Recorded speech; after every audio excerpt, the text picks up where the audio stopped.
It started.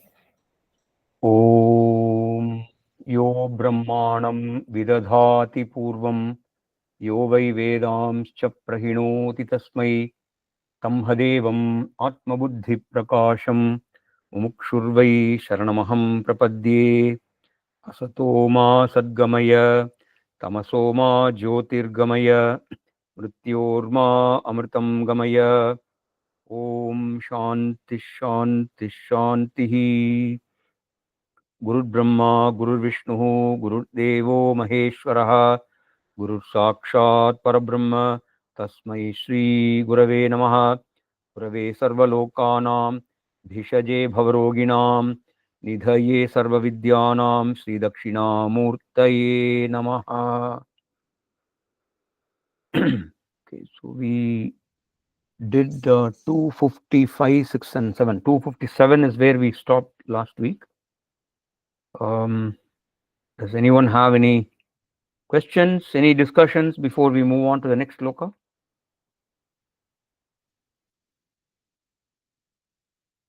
Yes, sir, I have a question. Mm-hmm.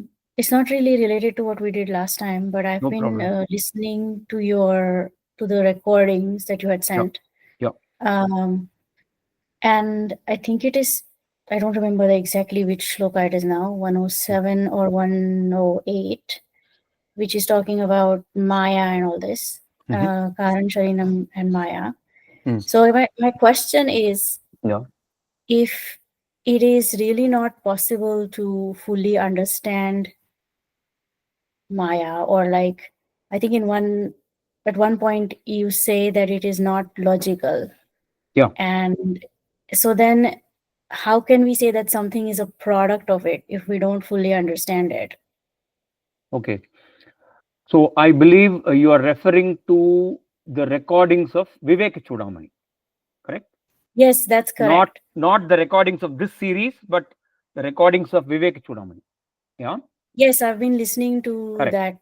Correct. So around sloka 108, the Acharya starts explaining what is Maya. Okay. And so that's where you get this shloka. Sannapya sangha hubhaya ubhayapya, no, something like that. Yeah. It is not existent, it is not non-existent, it is not explainable, something like that. Yeah. Yes. Bhinnabhya bhinna ubhayatmikano sannapya sangapya ubhayatmikano bhinnapya bhinna ubhayatmikano, and so on and so on. So what we say, this may sound a little ironical, or this may sound a little like circular logic. If you end up understanding Maya, it is no longer Maya. Okay, by definition, Maya is something that cannot be logically understood completely. Okay, so that is the definition of Maya. Okay, now I'm a little curious to know why you are so keen on understanding Maya. Can you please explain your motive on trying to understand Maya? It's the question's not really related to understanding. Maybe it is, I don't know. I'm not sure if it's related to understanding it or not. Okay. But it's more like, if we don't understand it, then how can we say something is like this world, or something is a product of it? Okay. So, we give some examples to show how logic doesn't work everywhere. In Vedanta, people have raised these kind of questions without any limits, and they have kept on analyzing. They have gone several levels deep. So I'm not really conversant with all those deep levels of discussion, because for me, somehow it sounds very academic. Okay, so for me, I look at Vedanta from a very practical angle. So I really did not take much interest in trying to even understand those deep levels of analysis. But typically, we give some examples, simple examples that people can understand, to show that logic also has its limitations. Okay? Somehow in current generation, maybe in the last 40-50 years, we have all been so thoroughly brainwashed by this so-called scientific approach in everything. And when you say scientific approach, it also includes a so-called rational logical approach and all that. So we tend to believe that rationality has no limitation, logic has no limitation, science has no limitation. That is the way we have been brought to even think. Okay. And 5,000, 10,000 years back, our rishis have analyzed that myth also and proved that logic also has its limitations. You cannot apply logic everywhere. That's what they're trying to prove. So we always talk about difference. Okay, take the word difference, or in Sanskrit it is called bheda. Okay, now when you talk about difference between two numbers, let's say what's the difference between 5 and 9, you will do some subtraction and say it is 4. Okay, so somewhere at one level you end up thinking that this difference is a positive entity. If I say the difference between 5 and 9 is 4, 5 is an entity, 9 is an entity, and the difference 4 is an entity. So they all have the same level of reality. This is what we tend to think. But let me ask you, you have red color and you have blue color. What is the difference between the two? Can you give me a positive entity that can correspond to the difference between red and blue? Isn't it related to the wavelength of light? No. You should Each not color go to has that scientific thing. okay, not Okay. scientific explanation of No. it. You should not go to scientific wavelength and all that. Okay. That's not what we're talking Mhm. about. Okay. Even in that case, let's say the wavelength of red is something X and the wavelength of blue is something Y. If you subtract X minus Y, it will not be a microwave. It will not be a visible spectrum light. It may be some sound spectrum light for all you know. Or it could be infrared. Okay. So what I'm trying to say is, the category, if I say 5 and 9, they are both numbers. The difference happens to be a number. Okay. Similarly, if I say the difference between blue and red, or blue and green, blue and red are both colors. So the difference has to be a color. Can you tell me a color that's the difference between these two colors? Is it possible? No. Exactly the point. So when you say that I am applying some logic or some operation, what operation you can apply in one domain or one field cannot be transferred to another field. Logic is also like that. Logic is also like that. Logic can be applied in certain areas, even in mathematics. Let me say, I don't know how many of you here are very comfortable with mathematics. Okay, we have differentiation. Okay, so where you have a whole field of mathematics called differential calculus, and this differential calculus rests on the foundation of this operation called differentiation. Okay, now you cannot differentiate a function which is not continuous. You must have a continuous function in order to be able to apply differentiation. If I give you a step function, you cannot do differentiation on a step function. So that is the limitation of differentiation. So even the mathematical process of differentiation is not universal. It has its limitation. Okay, so like that, everything that we deal with in science and logic and rationality has a certain limitation. So you cannot try to understand Maya or Prakriti purely using logic. And it's not necessary also. See, we always tell that Maya is not something you can understand, and immediately we also say that you don't have to understand, because ultimately Maya doesn't have a reality of its own. Maya cannot stand on its own. It needs the support of Brahman. We also say this, a falsehood. Falsehood cannot exist without the support of truth. You cannot have something that is completely untrue. You take any false statement, there will be a small amount of truth in it, but the rest of the statement will be a distortion of the truth. You cannot have something which is 100% false. That's not possible. Falsehood always requires the support of truth. And in Vedanta, we say that Maya cannot stand on its own without the support of Brahman. Because Brahman is the truth and Maya is Mithya. I am not saying Maya is untruth or false or non-existent. No. Maya is somewhere between existent and non-existent. I gave you examples for pure non-existent. Human horn, horse horn, or hare's rabbit's horn, or Vandhya Putra. These are all examples of things which just cannot exist. Pure non-existent. But Maya is something that appears to exist. It appears to exist, but when you probe into it, when you examine what exactly is this, it eludes you. It completely eludes you. That's why it is impossible to completely understand the nuts and bolts of Maya.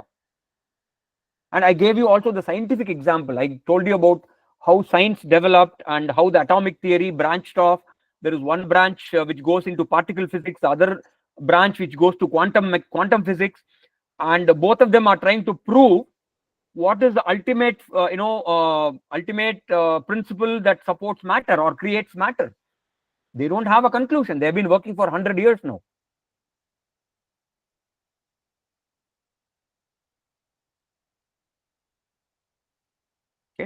Okay, thank you, sir.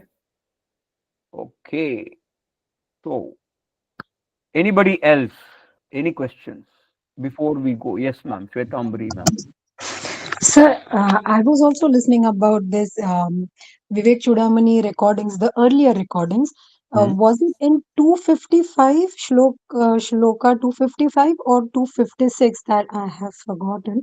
But you talked about third eye or maybe knowledge or the focus on knowledge. You spoke about focus on knowledge. I wanted to know how to what exactly is knowledge, first of all, and knowledge of Brahman is this knowledge that we are talking about?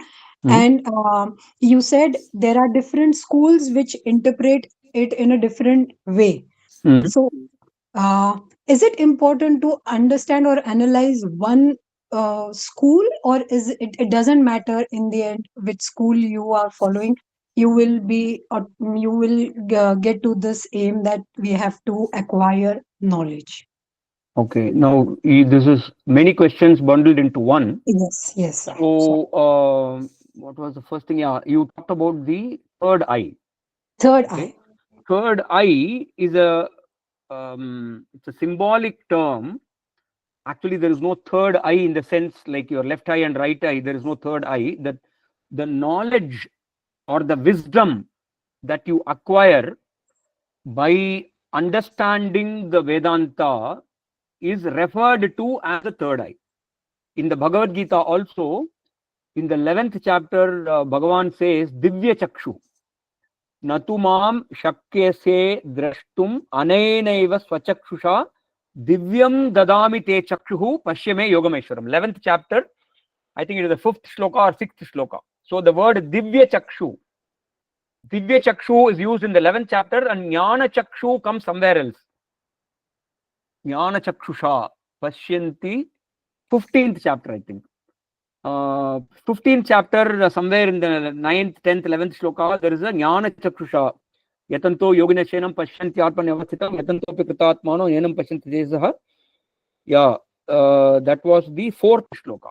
So, urdhvamulam adhashakam ashwatham prahuraviyam chandamsi yasya parnani yastam vedavid adachordvam prasrutas tasya shakha guna pravruddha vishay pravalaha adascha moolani anusantani karmanubandhini manushaloke narupamasyeha tattvapalabhyate nanto nachadir nacha sampratishta ashwathamenam suvirudamulam asangashatrena didhena chitva tatah padam tat parimargitavyam yasmin gatan nivartanti bhuya tamev chadyam purusham prapate tat pravritti prasthita purani निर्माण मोहा जितसंग दोषा अध्यात्म नित्य अग्निवृत्त कामः द्वंद्वे विमुक्ताः सुख दुःख संगैः गच्छन्ति मूढाः पदमव्ययं तत् न तद्भासयते सूर्यो न शशांको न पावकः यद्गत्वा निवर्तन्ते तद्धाम परम मम ममेवांशो जीवलोके no I don't know it's somewhere in the 10th or 12th sloka jnana chakshusha the word comes anyway what these words mean that when you are a normal human being an ignorant human being you look at the world and think that the world is real.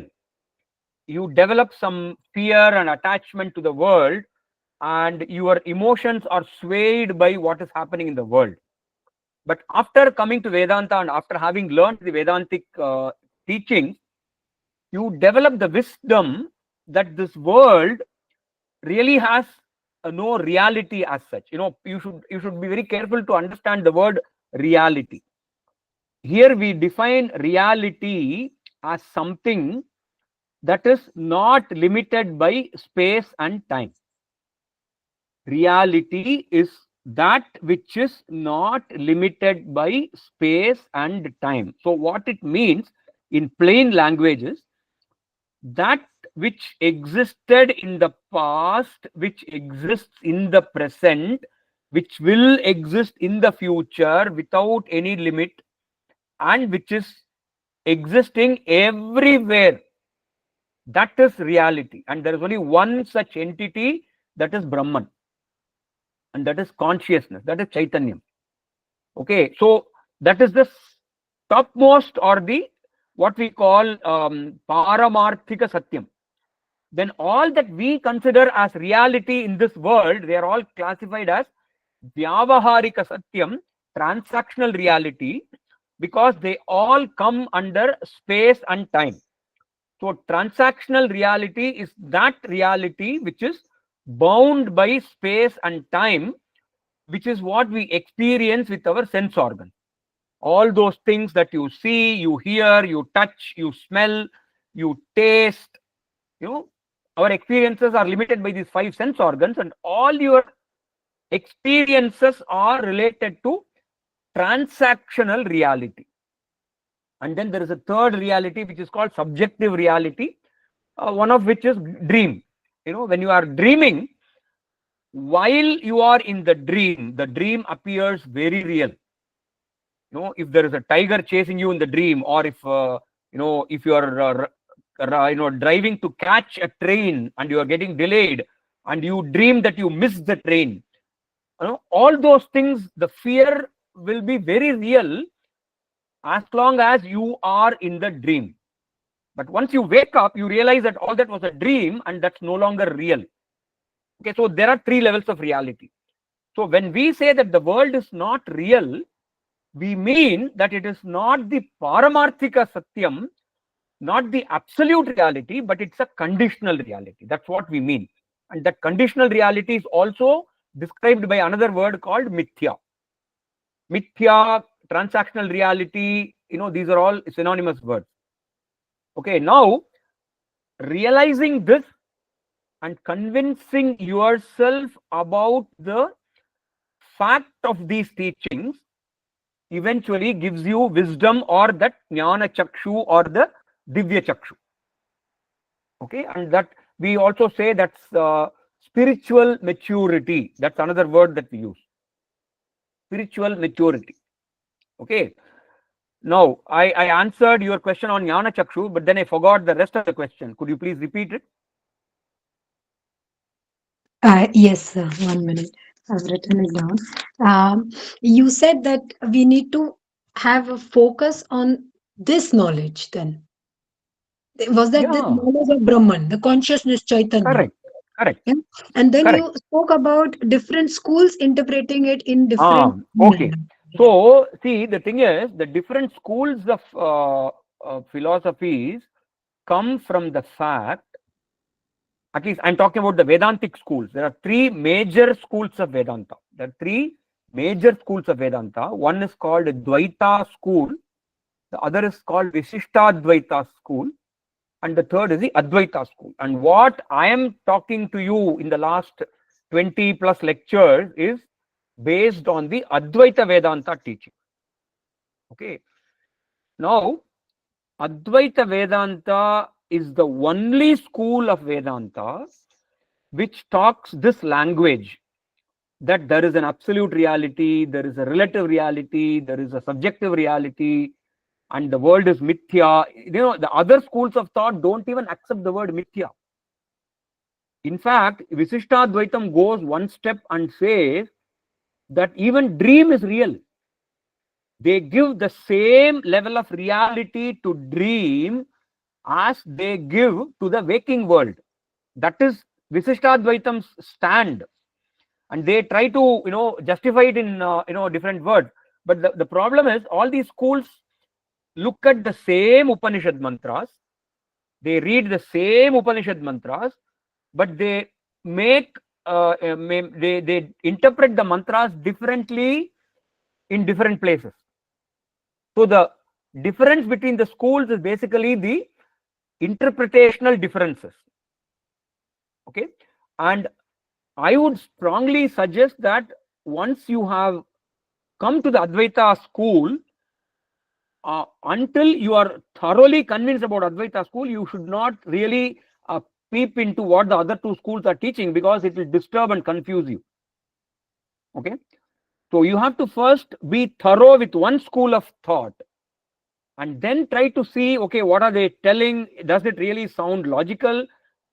Is it somehow making sense to me? So that's the thing you have to do at a later stage.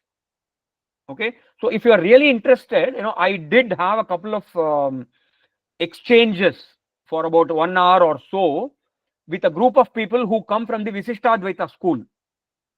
Okay, and they wanted to learn from me about Advaitam, because when you study Visishtadvaitam as a master's course, in India there are universities which offer courses on Vaishnavism. So Visishtadvaitam and Vaishnavism, they go in parallel. So they have to study the other schools and refute them. So it is called Purva Paksha. So these people were actually students of Visishtadvaitam, and they wanted to understand Advaitam as a Purva Paksha. And then they came to me and asked me to explain Advaitam to them.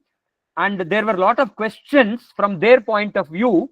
So if you're really interested, I can share those two recordings with you. But I don't know if it will strengthen your knowledge or it will add to your confusion. Yes, maybe it will add to my confusion. So, no, Yeah. I will better follow this thought process, then I'll be Yeah. able to understand it So better. in fact, if you are from Maharashtra and if you have been following the traditional Maharashtrian teachings, whatever I'm telling you may even fly against what you might have learned in your childhood. Okay, because the Maharashtrian, from Mm, whatever I know, mm. they are broadly Dvaitins, from what I understand. I don't know if there is a strong Advaita tradition in Maharashtra. No, I'm not at all aware of if there are these both of the traditions. I'm not aware. Maybe I know the thought process, but I don't know that they are affiliated to this school. What Yeah. is Dvaita See, school? both Dvaita and Visishtadvaitam, they place a lot of emphasis on bhakti. So for Yes. them, their Ishta Devata is Narayana or Vishnu, and so they treat all other devatas as inferior to Narayana and Vishnu. And so you have to you have to worship only Vishnu, devote your life to service of bhaktas, and then if you do that consistently, you will then go to Vaikuntha after you die, and then you are living in Vaikuntha forever. So that's the framework they give you. Yes, Okay? that is quite relatable to me because that's what how the Bhakti Sampradaya in Correct. Maharashtra is very Correct. popular. Okay, so in Advaitam, we do not refute bhakti. Okay, we don't refute bhakti, we encourage bhakti. But what we say is, bhakti is like a ladder.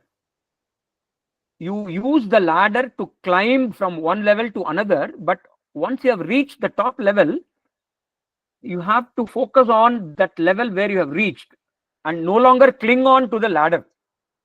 So we use bhakti as a means to an end. In Advaita, the bhakti is used as a means to an end, and in Viveka Chudamani itself, Shankaracharya, defines bhakti in the Advaitic way.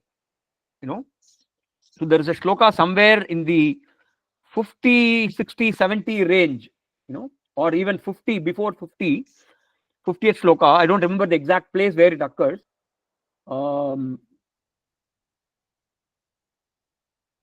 Swaswarupānusandhānam bhaktiritya That's the second line. I don't remember the first line. Swaswarupa moksha sadhana, moksha sadhana samagryam bhaktireva gariyasi. Swaswarupānusandhānam bhaktiritya That's the shloka. Okay. So what he says is moksha sadhana samagryam. Among all the means or instruments available to reach moksha, bhakti is the most superior sadhana. That is the first line.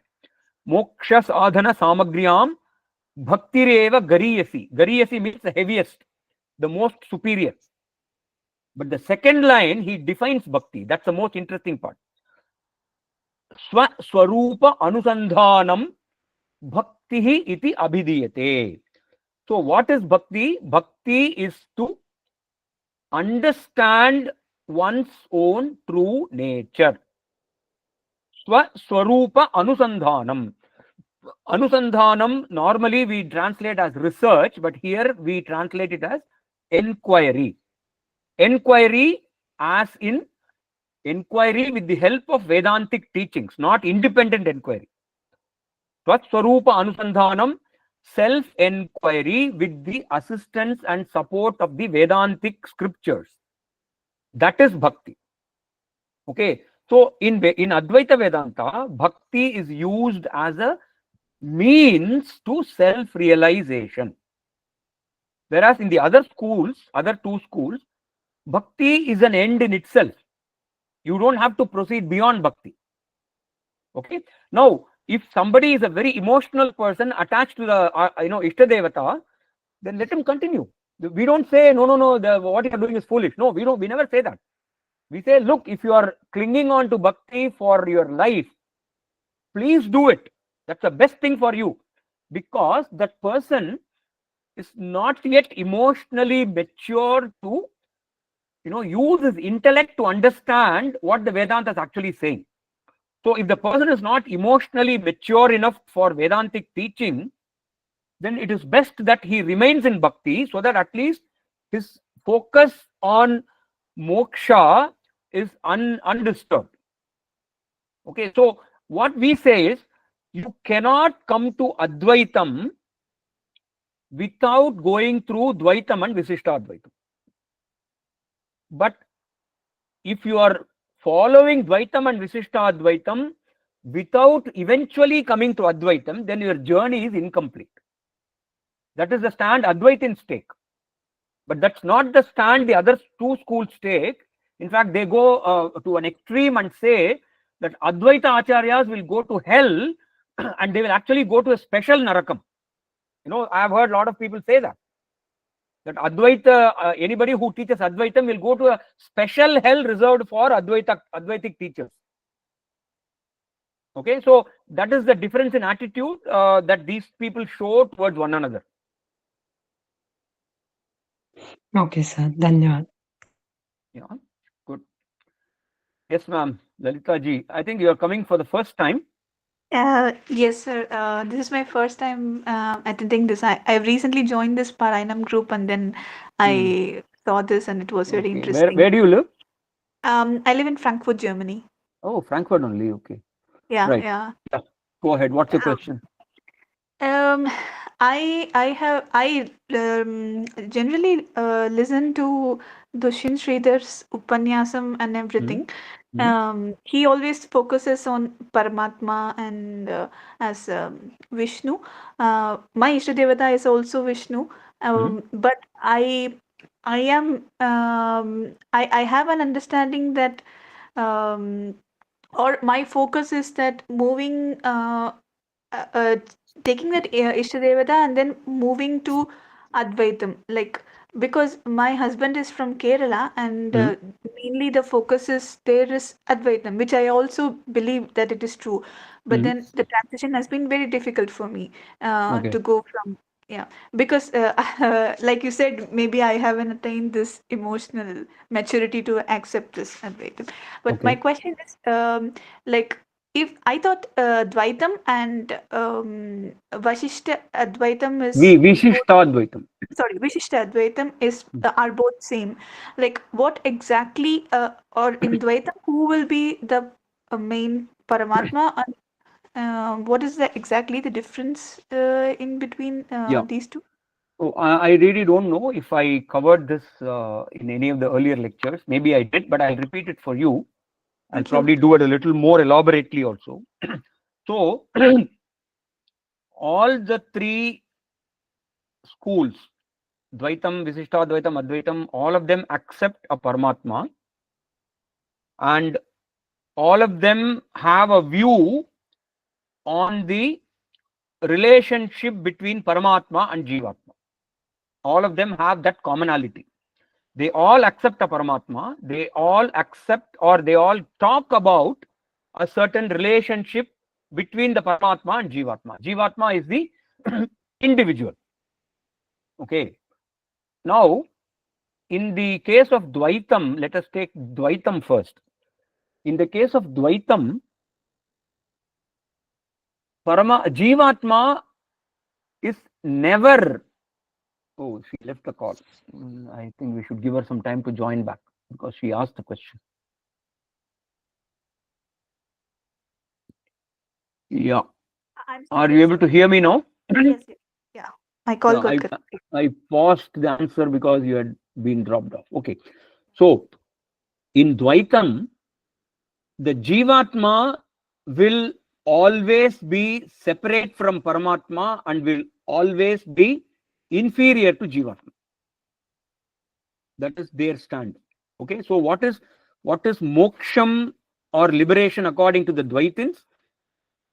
The in the moksha avastha or in the liberated state, the Jivatma will reach Vaikuntha and will perform services to the Paramatma Mahavishnu forever.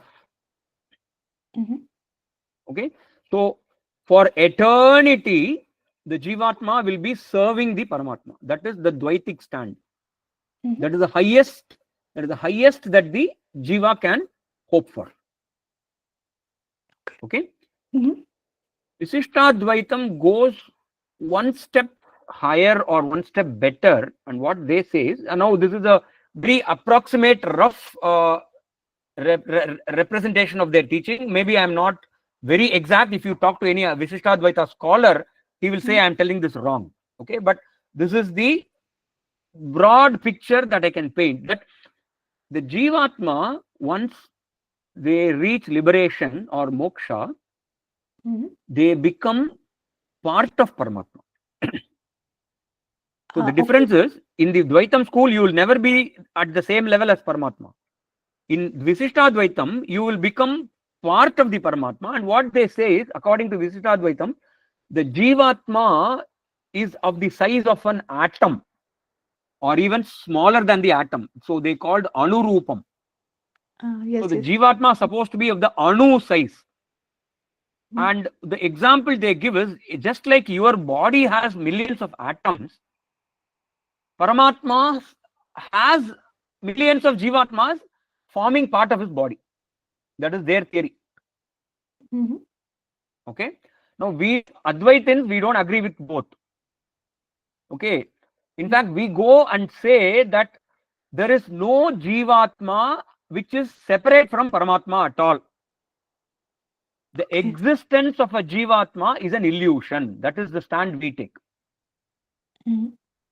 Okay, so on the one side, the Dvaitins and Visishtadvaitins accuse the Advaitins of being, very arrogant because we claim Aham Brahmasmi. Yeah. We claim Aham Brahmasmi, or Jivatma and Paramatma are the same. Okay, by saying that, what we mean is, really speaking, there is no Jivatma which is separate from Paramatma. There is only one Paramatma in this whole world. Nothing else is there. Everything else is an illusion. That's what we say. And the rebuttal that Advaitan can give to the other schools is, look, you people call us arrogant, but you people have the arrogance to assume that you exist separate from Paramatma. Is that a bigger arrogance, or is this arrogance? That's the question I would ask. Okay. So to believe that a Jivatma can exist separate from Paramatma is actually more arrogance, really speaking. Okay, so this is broadly the difference between the three schools. I don't know if you fully understood whatever I said. I understood very clearly. Thank you so much. But why would you say that? I mean, assuming that both entities are different is arrogant. Like, can you please explain the reason behind it? See, it's Sorry, like I this. did not understand only that part. No. See, it's like, when you say there is a Jivatma separate from Paramatma, what you're saying is the Jivatma has an independent existence. Correct. Okay. Now, what Advaitins are saying is that Jivatma cannot exist independently. Yeah. Jivatma just cannot exist independently. We give lot of different reasons for this. First of all, the Upanishads very clearly say that Brahman or Paramatma is not divisible. There are no parts. Brahman does not have any part. So, when you say that the Jivatma becomes a part of Paramatma, you are actually interpreting the mantra completely wrongly, because in the Vedantic tradition, anything that has parts is subject to destruction. Okay. Why do we say that? Anything that has parts is subject to destruction, because when you remove the part, the whole thing changes. If you are from the engineering or software side, you probably would understand configuration management. Do you understand configuration management? No, I am from engineering side, but then I'm not aware of it. Okay. So what engineering did you do? Chemical engineering. Chemical engineering. Okay. Now, have you worked in a chemical plant by any chance? Yes. Okay. So let's say you have a chemical and you are purifying the chemical from, say, 70% purity to 90% purity to 99% purity and so on. And let's say you have some stock of 70% pure item, you have some stock of 90%, and you have some stock of 99%. You would keep them separately and identify them and mark them and make sure that they don't mix with each other. Correct. Correct? So Yeah. that arrangement is called configuration management. Okay. In the mechanical engineering world, you have a part. Let's say you start from a raw forging or a raw casting, and that raw forging or casting goes through some 10 steps of machining. At each step of machining, the configuration changes. Okay. Even though ultimately it will all become the same part number, the intermediate parts are given different part numbers. Correct. That is another way of saying configuration management. In the software world, let's say I'm creating a Word document. Now the documents are always given a version number. Yeah, true. Okay, if I take a particular version and add 2 sentences, I have to save it as a different version number. That is configuration management. Okay. Okay, so why did I come to configuration management? Now, when Paramatma has parts, when 2 or 4 Jivatmas leave Paramatma, then the Paramatma changes. The configuration of Paramatma changes. Correct. So Paramatma is subject to change, and once you find something that is subject to change, that will eventually be subject to destruction also. Because we say there are 6 modifications that can happen, which we enumerate as asti, jayate, vardhate, viparinamate, apakshiyate, vinashyati. So typically a human being exists or begins the existence in the womb of the mother, potentially existing, that is asti. Then that embryo becomes a child and it is born, that is jayate. Then the child, which is 2.5 or 3 kilos, becomes a big adult of 70 kilos, that is vardhate. Okay. And in the process of becoming from the 1-month-old child to a 70-year-old child, this person becomes different things at different points. At some time he's a balaka, then he's a teenager, then he's a full grown adult, then he's a middle ager, and so on. So there is a change, viparinamate. Then apakshiyate is decay. So as you grow older, you lose a lot of faculties. Your tooth falls, your eyesight is dim, your hearing goes down, your hair becomes gray, all that, your weight may come down. So that is apakshiyate, you decay. And then finally the person dies, vinashyati. So anything that undergoes a change will undergo all these 6 modifications. So if you define Paramatma as something that is made of parts, then that Paramatma will be subject to destruction.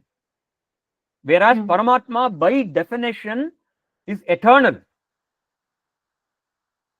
So this is one of the objections to the other schools. Okay. Okay, understood. Yeah. Okay, sir. Right. Thank you, sir. Thank you so much. Right. So I presume there will be no more questions. We'll probably go to one shloka today. We'll have time for maybe one shloka only. So I am doing 257. No, 257 we did last week. Bhranti Kalpita Jagat Kalashrayam, that we have done. Now we'll go to 258. I think I should share my screen. I don't know how many of you actually have the text in front of you. Where is this present?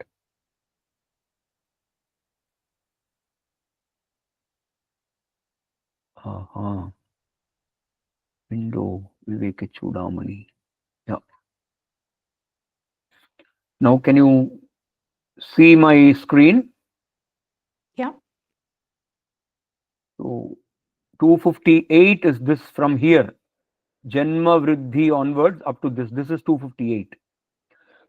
Janma Vriddhi Parinatyapakshaya Vyadhinasha Vihinam Avyayam Vishwa Srishtyava Vighata Karanam Brahmatatvamasi Bhavayatman.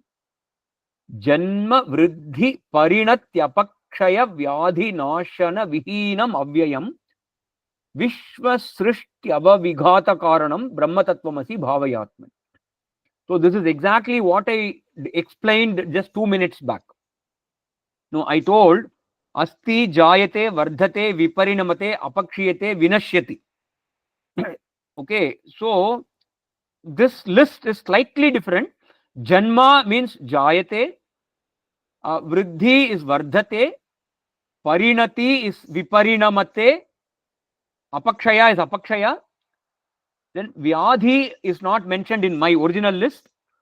Vyadhi, you can add as part of your jara, apakshaya and vyadhi, they go together. Vyadhi is a disease, and nasha is death, eventual death of the physical body, not of the atma.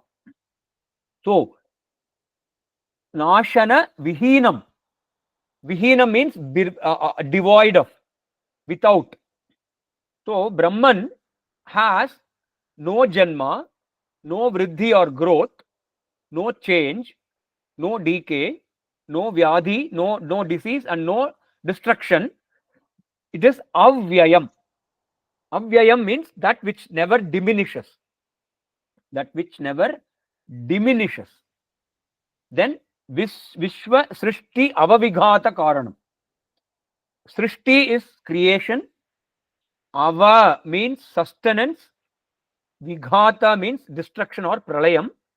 and everything is connected to Vishwa. Vishwa Srishti, Vishwa Ava, Vishwa Vighata Karanam. So it is the cause. Brahman is the Srishti Sthiti Laya Karanam. It is the cause of the creation of the world, sustenance of the world, and destruction of the world. So really speaking, the destruction of the world is nothing but the world resolving into Brahman once again. Creation is the world emerging from Brahman once again. And between creation and pralayam or destruction, the world is sustained by Brahman, because Brahman is the substratum on which the world is resting. Brahman is the substratum, just like a building is resting on the foundation, this whole world is resting in Brahman. So that is Vishwa Srishti Ava Vighata Karanam. So here I am talking about the Ava Karanam. Vishwa Ava Karanam, the cause that supports and sustains this world is Brahman. So that is the 258th shloka. Now, because I gave this whole explanation, I was able to finish this shloka in 2 minutes. Otherwise, I would have gone to the whole explanation. Okay. Any questions on 258? Is it clear? Yeah. Question? Last time in the recordings, did you spoke about apparent world here in this shloka? No. This is the previous shloka. Apparent world. I It talked comes about in the apparent 259. world in the Bhranti Kalpita Jagat, 257. Oh, 257. Okay. Sorry. Yeah, that was Bhranti Kalpita Jagat in 257. Now we did 258. Yes. Okay. So you have no question. It was just a clarification. Yes, sir. That was only a clarification. Okay.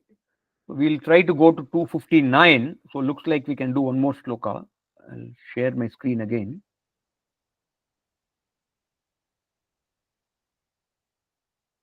Right. So 259. Astabhedam anapasta lakshanam. Astabhedam anapasta lakshanam. Nistaranga Jalarashi Nischalam. Nityamuktam Avibhakta Murti Yed. Nityamuktam Avibhakta Murti Yed Brahma Tattvamasi Bhavayatmani. Astabhedam Anapasta Lakshanam. Nistaranga Jalarashi Nischalam. Nityamuktam Avibhakta Murti Yed Brahma Tattvamasi Bhavayatmani. Okay. So, Bhedam, the word Bhedam means duality. And when we say duality in Vedanta, it is not just having two things, it is more than one thing. Anything more than one is Bhedam. Okay, so when we say Dvaitam, it is actually the Dvaitam between Atma and Anatma. Anatma means non-self. And when you talk of non-self, there are infinite non-selves. So we divide the whole world into self and non-self. So you reduce it into two entities and say it is Dvaitam. So that should be the correct understanding of Dvaitam. Atma, Anatma. So Astabhedam means Astam. The word Astam here means normally the word Astam means disappearance. The word Astam would really mean disappearance. Here it means absence. So Astabhedam means absence of duality. Absence of duality means what? Advaitam. Dvaita Rahityam, Dvaita Rahitam is Advaitam. So there is only one Brahman. There is only one Brahman which is a real entity. There is no other real entity in the world. That is Astabhedam. Then Anapasta Lakshanam. Anapasta Lakshanam. Now what is Lakshanam? What is Brahma's Lakshanam? Brahman. Sorry, not Brahma. We should differentiate between Brahma and Brahman. Normally we understand Brahma as the four-headed Mr. Saraswati, the husband of Saraswati. who gives us the Vedas and who also goes by the name Hiranyagarbha. But here Brahman is the Brahman of the Upanishads. Satyam Jnanam Anantam, that is the Lakshanam. So Brahman is Satyam, Brahman is Jnanam or consciousness or Chaitanyam, and Brahman is Anantam. Anantam is without any limitation, no spatial limitation, no temporal or timely limitation. So no limitation in time and space. So that is the Lakshanam. And when we say Anapasta Lakshanam, means this definition of Brahman never undergoes any change. Brahman is the Satyam ever. Brahman is Chaitanya Swarupam always, and Brahman is unlimited always. So the Lakshanam of Brahman never undergoes a change. That means it is Nirvikaram. Ultimately, the correct word for that is Nirvikaram. Brahman does not undergo any change. It is always the same. That is Anapasta Lakshanam. Then Nistaranga Jalarashi Nischalam. So the same idea given in a different example. Okay, what is Jalarashi? Jalarashi is an ocean. Jalarashi is an ocean. And what is said is, when you travel in the ocean, when you go to the deepest point in the ocean, apparently there are absolutely no waves there. It's a still and steady surface of water. And I'm told, I don't know about it because I have not been there personally, but the deepest point in the ocean is in the Pacific Ocean. It's called Mariana Trench or something like that. And the deepest part of the Pacific Ocean is, Mariana Trench. And the Pacific Ocean gets its name Pacific Ocean because it's a very, very quiet ocean. There is no wave. In contrast, the Atlantic is a very rough ocean. Atlantic, I believe, has a lot of waves and it can be very violent. Whereas the Pacific Ocean apparently is a very steady and waveless ocean, more or less. So here the Acharya is saying that Brahman is so changeless, like the ocean, like the waveless, peaceful part of the ocean. And we also give another example, which is the Manasarovar lake. Apparently, the Manasarovar lake also will give you a very clear and steady surface, on the top. This is probably because there are no winds at that level. So because of no wind being there, apparently the Manasarovar lake is a very steady lake. So that is the Nirvikaritvam or Nirvikaratvam of the Brahman. So it is like the ocean which doesn't have any waves. It's steady. Then Nityamuktam. Nityamuktam is always liberated. Samsara, there is no samsara for Brahman.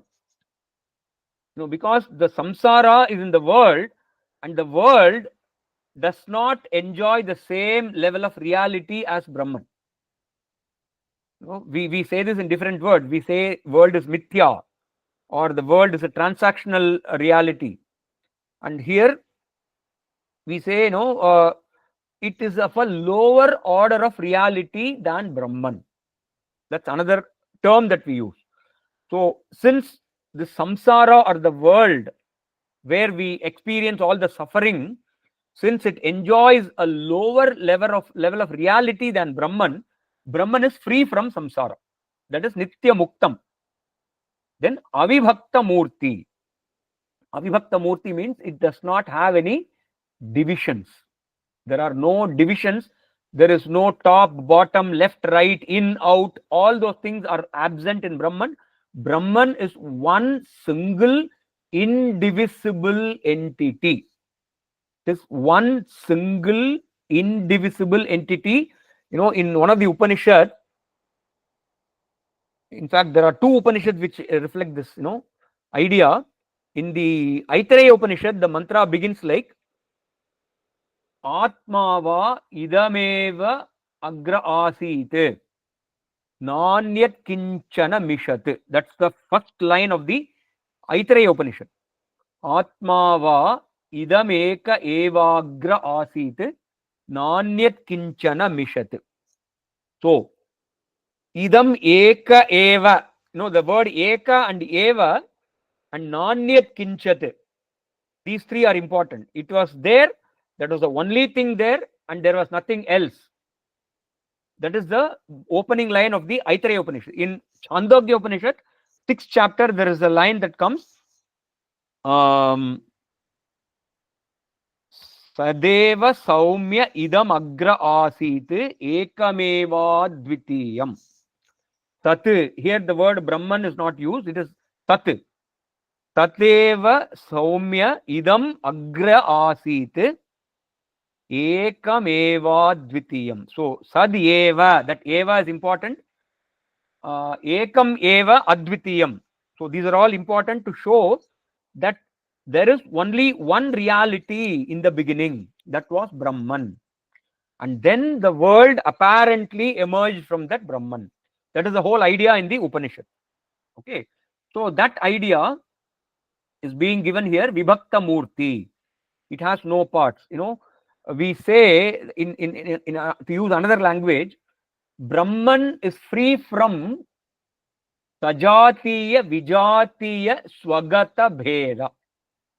Okay, I don't know if I ever talked about this in the previous talks. Brahman is free from Sajatiya Vijatiya Swagata Bheda. The word Bheda we saw in the previous shloka, no, in the same shloka, Asta Bhedam. So Asta Bhedam we explain like this. What is Sajatiya Bheda? Sajatiya Bheda is the difference that you can see between two members of the same species. That is Sajatiya. Jati is species. So Sajatiya Bheda means there are two members of the same species. So there is one crow and there is another crow. So there are two crows and they have a difference between them. That is the Sajatiya Bheda. Similarly, two human beings or two cows, two plants, whatever. You take two members of the same species, the difference between them is Sajatiya Bheda. Then Vijatiya Bheda is the difference between the member of one species and the member of another species. That is Vijatiya Bheda. So if you say, the difference between a human being and a cow. So the human being belongs to the human being species, the cow belongs to the animal species. So the difference between a human being and a cow is Vijatiya Bheda. You can say the same thing about the difference between a cow and a dog, or a cow and a tree, or a cow and a stone. These are all Vijatiya Bheda. Two dissimilar things. That is Vijatiya Bheda. What is Swagata Bheda? Swagata Bheda is the difference that you can see within the same entity of that species. So examples are like, we take the human being, for instance. We have the legs, we have the hands, we have the head, eyes, ears. We are composed of different parts. And the head is not the same as the leg, or the leg is not the same as the hand. So there are different parts within the same entity, that is Swagata Bheda. So if you take the tree, for example, the tree has a root, it has a trunk, it has a branch, then it has leaves, it has all these parts.